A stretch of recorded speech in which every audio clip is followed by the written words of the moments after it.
Okey pelajar, baik, saya harap awak dah salin soalan yang saya bagi tadi. Sekarang saya tunjuk dulu contoh macam mana nak selesaikan soalan tajuk garis lurus. Ini adalah tajuk garis lurus ya. Tajuk yang terakhir bab yang ke-9 di tingkatan 3.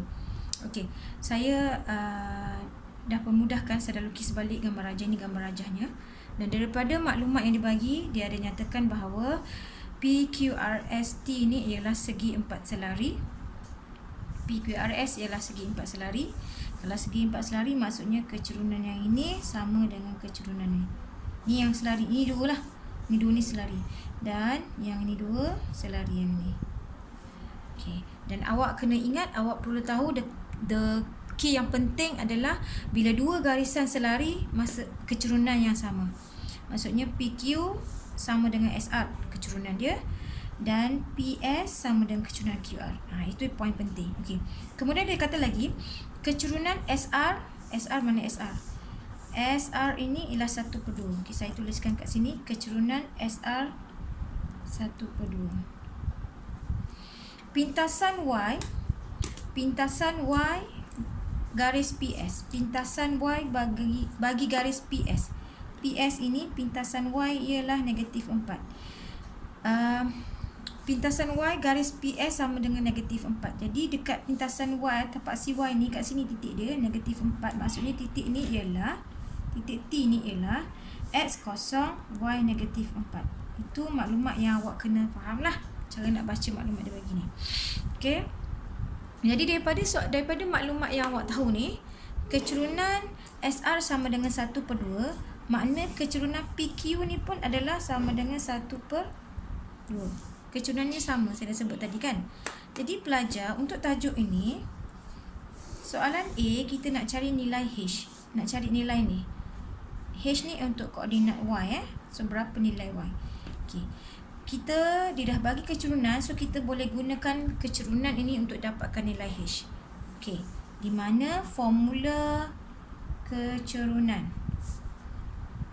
Okay. M sama dengan Y2 tolak Y1 per X2 tolak X1. M ni kecerunan. So M kita ialah 1/2 sama dengan Y, nilai Y.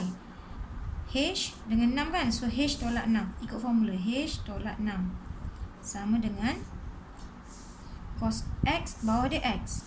X dengan X lah. Kosong tolak -4. Okay. So saya dapat kat sini 1/2 sama dengan H tolak 6/4. Boleh? Okay, so sekarang bawah dia 2, sini 4. Macam mana saya nak samakan penyebut? Saya darabkan dengan 2. Sini pun saya darabkan dengan 2. So dah sama. Bawah sini 4, sini dah jadi 4. Samalah. Bila sama, ambil je tulis kat atas. Iaitu 1 darab 2, 2 sama dengan H tolak 6. So H sama dengan 8 lah. 8 tolak 6, 2 kan. Jadi nilai H kat sini ialah 8. Jadi koordinat Q ialah 0, 8. Selesai untuk soalan A. Okey, selesai untuk soalan A. Boleh? Seterusnya kita jawab soalan B. Soalan B. Soalan B, cari persamaan garis lurus PS. Saya nak cari persamaan garis lurus PS. Awak kena tahu, nak cari persamaan garis lurus. Persamaan garis lurus mesti Y sama dengan MX tambah C. Okey? Y lah. M kecerunan, kena cari kecerunan berapa. X lah, tak payah tukar apa-apa. C ialah pintasan Y. Ini C ni ialah pintasan Y. Okey. C ialah pintasan Y. Okey. C ialah pintasan Y. So maksudnya dekat dipotong Y ni. Okey. Garisan PS ni, garisan PS ini dia memotong dekat paksi Y dekat titik T tau. Kat titik T ni pintasan Y nya apa? -4. So dah tahu dah C ni -4. Okey? Boleh? Okey. So sekarang kita nak carikan Y sama dengan M, tak tahu. Kecerunan X, kita ganti ni lah. Ini dah selesai. Ini dah selesai. Okey, tugas awak sekarang awak nak kena cari kecerunan bagi garisan PS. So awak dah tahu titik P dengan T, guna formula ni. Okey, maksudnya kecerunan PS sama dengan kecerunan PT. Okey, jadi saya pun guna ambil dah nilai, ambil titik PT. Okey, ambil titik PT. So 6 tolak negatif 4, 6 tolak negatif 4 bahagi negatif 4 tolak 0. Jadi 6 tolak negatif 4, 10. Okey, so 6 tolak negatif 4 sama dengan 10. Negatif 4 tolak 0 sama dengan negatif 4. Jadi kecerunan awak, kalau pemudahkan ni, awak dapat 5 per negatif 2. Okey, kecerunan negatif 5 per 2. So masukkan balik dalam ni, Y sama dengan kecerunan 5 per negatif 2 X. Ini tambah dengan negatif 4 tolak 4. Boleh je.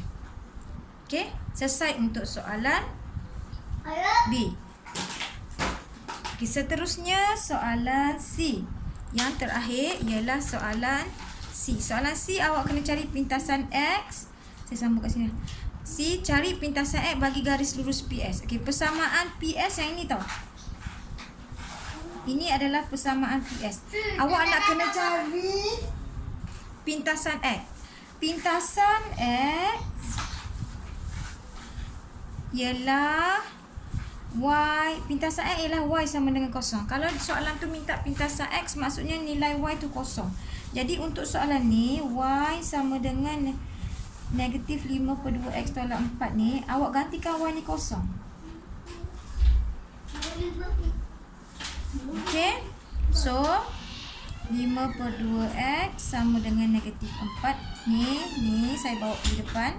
So X sama dengan negatif 4 darab 2 per 5. Jadi jawapan dapatnya X sama dengan negatif 8 per 5. Okey, boleh? Saya harap awak, soalan ni panjang sikit kerjanya, banyak sikit step dia, tapi sebenarnya mudah. Okey, baik, itu cara nak jawab soalan untuk contoh 17 ini. Okey, cuba tengok, cuba fahamkan. Kalau rasa masih blur, kurang jelas, ulang balik video saya daripada awal supaya awak lebih faham dan jelas. Okey?